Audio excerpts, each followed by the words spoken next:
This episode of Marijuana Today Daily is brought to you by our friends over at McCabe Law LLC of Portland, Maine. If you need help with your legal marijuana business in either Maine or Massachusetts, one of your first calls should be to Chris McCabe and his team of industry experts. Get covered from lease to license and from seed to sale with McCabe Law LLC of Portland, Maine. Learn more about what they can do for you over at McCabeLawLLC.com. That's MCCABE LawLLC.com. Good morning, Marijuana Nation. It's Tuesday, October 10th, 2017, and you're tuned in to episode 348 of Marijuana Today Daily. I'm your host, Shay Gunther, and I'll be walking you through today's marijuana news and headlines. As always, we have a full and busy day of cannabis news in our hands, so let's jump right into it. Our top story of the day brings us out west to Northern California, which is currently dealing with a rash of wildfires that is choking the air with smoke and forcing thousands of people to flee their homes, of which around 1,500 have already burned to the ground. Wildfires pushed on by seasonal dry winds are threatening neighborhoods, business districts, wine vineyards, and, as Quartz is reporting, legal marijuana grow sites. This is one of those things that legal marijuana is just going to have to deal with now, just like any other business located in parts of the world that catch on fire on a regular basis. And Quartz does a good job of looking at some of the impacts the wildfire has on the cannabis industry. One potential result, which I hadn't really ever thought about, is the selling of wildfire-tainted cannabis on the illicit market, branded with names like Hickory Kush and beef jerky. One thing seems clear, though, there's definitely a business opportunity there for someone who can figure out how to process smoky cannabis into a form that passes state legal testing requirements. Swing over for the full read on this one. As California works towards the January 1st rollout of their Amendment 64 and the resulting statewide adult use legalization, the competition to find places to grow industrial marijuana is heating up all over the Golden State. In Sacramento, warehouse space is reportedly being rented out at rates 4 and 5 times above their normal value as cultivators rush to lock down leases.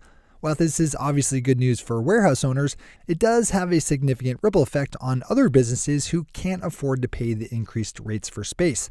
With more than 100 businesses in the city having already filed for cannabis business licenses and hundreds more expected to file by the end of the year, things don't look like they're going to be cooling down in Sacramento anytime soon. Our final top story of the day keeps us in California, this time shifted down south to Los Angeles, where the LA Times editorial board is adding their voice to the numerous calls for lawmakers to give cannabis consumers somewhere legal to use marijuana. We've covered this issue all over the place, from Maine to Colorado and up to Alaska, as the current trend in progressive marijuana reform favors legislation that restricts legal cannabis consumption to the privacy of one's home, ignoring the numerous situations where people want to smoke or vape outside the house. As the LA Times editorial board points out, under the currently restrictive rules for public consumption under Proposition 64, the deck is especially stacked against renters who must get permission from landlords to consume in their living space, and homeless people, who are left with virtually no legal place to use marijuana. With the city council and the state at large working to implement cannabis legalization legislation, we need a lot more clear voices like the LA Times calling for further necessary reforms. Those are our top stories for today. It's time for Marijuana Today Daily Headlines Blitz. Before we blitz out on headlines, let's quickly thank our sponsor, McCabe Law LLC of Portland, Maine. Regular listeners to this podcast know that there are a lot of interesting and dynamic things going on in both Maine and Massachusetts in regards to marijuana legalization.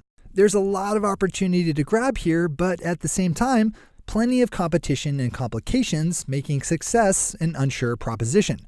Maximize your chances of doing something really great by making sure you have all your legal and operational bases covered.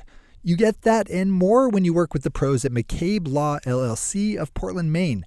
Find out how to get in touch with Chris McCabe and his team of industry experts over at McCabeLawLLC.com. That's MCCABE LawLLC.com. All right, time for the Blitz. Grist, in collaboration with the Food and Environmental Reporting Network, has a detailed long-form piece up looking at the difficult transition that California's so-called Emerald Triangle is going through as true adult use legalization looms in January. As I've reported on in the past, there are thousands of growers in the region who are resisting the conversion into becoming fully licensed operations. These farmers are put off from joining in as fully legalized cultivators for a number of reasons, mostly having to do with the financial bottom line, being that legal compliance is more costly to maintain than continuing to run under the official radar. This is a great one to open up for the full digest. As always, we have all the news we cover linked to on our website at mjtodaydaily.com and on our Twitter account at mjtodaydaily.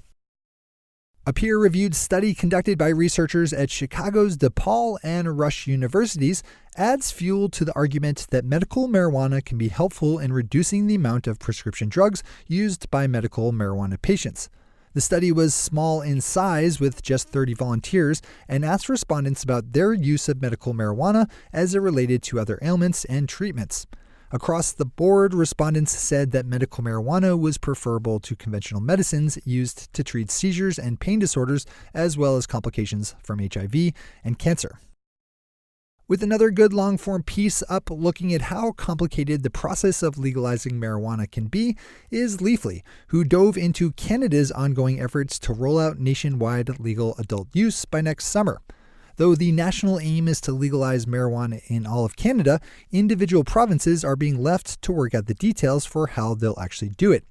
As I've reported on in recent weeks, the province of Ontario has been making a lot of cannabis headlines for their plans to strictly control the industry through a centralized distribution network. According to a newly leaked document that circulated among Ontario government officials, there are some fears in police circles that their jobs are only going to get tougher under the new regime, given that non-governmental dispensaries will still need to be policed just the same as they are now. Swinging back down to the sunny haunt of Los Angeles for a headline, we have the LA Times picking back up on the issue of the city's legal marijuana businesses having to shut down while waiting for the city to implement a new system of licenses under Proposition 64.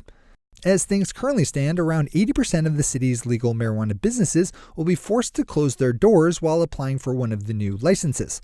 There seems to be some recognition of the problem by City Council President Herb Wesson, who said that he was working on a fix, but currently there have been no details about any proposed solutions released yet.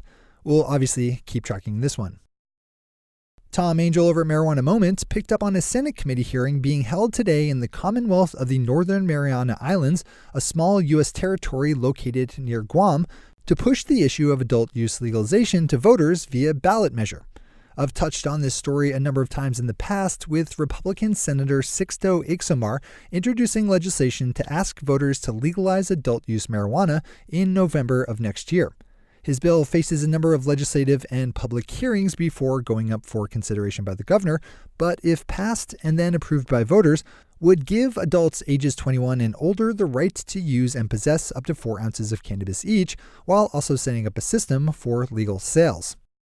The State Attorney General of Arkansas officially rejected a proposed ballot measure on Friday for the 2018 ballot that would have legalized adult use marijuana. Saying that the proposed language was too ambiguous, the Office of Attorney General Leslie Rutledge sent petitioner Mary Berry back to the activist drawing board, as she's reportedly done a number of times already. And finally for today, Marijuana Business Daily's chart of the week tells the story of Nevada's opening month in legal adult use sales as compared to Colorado, Oregon, and Washington state. Specifically, this week's chart lays out the amount of money each state pulled in during their first month of adult use sales and the number of dispensaries that were open. With $27.1 million in sales coming in from just 53 dispensaries, Nevada easily blew away all the other states on a revenue per dispensary basis. Swing over to Marijuana Business Daily for all the exact numbers there. Those are the headlines and news for the day. I'll be back with you again tomorrow with another information-packed episode of Marijuana Today Daily. But in the meantime, if you have any stories to share or feedback to give, zip us an email to headlines@mjtodaydaily.com. And while you're clicking around the interwebs, swing over to our Twitter account at mjtodaydaily and visit our website at mjtodaydaily.com to find links to all the news we cover. Thanks to our sponsor, McCabe Law, LLC of Portland, Maine, and to all of our awesome patron listeners for the support that makes this show possible. To join the illustrious ranks of the patron listeners yourself, swing over to our website at mjtodaydaily.com and click on that big blue button at the top of the page that says Become a Patron. I'm your host, Shay Gunther. Thanks for tuning in and starting your day with marijuana today.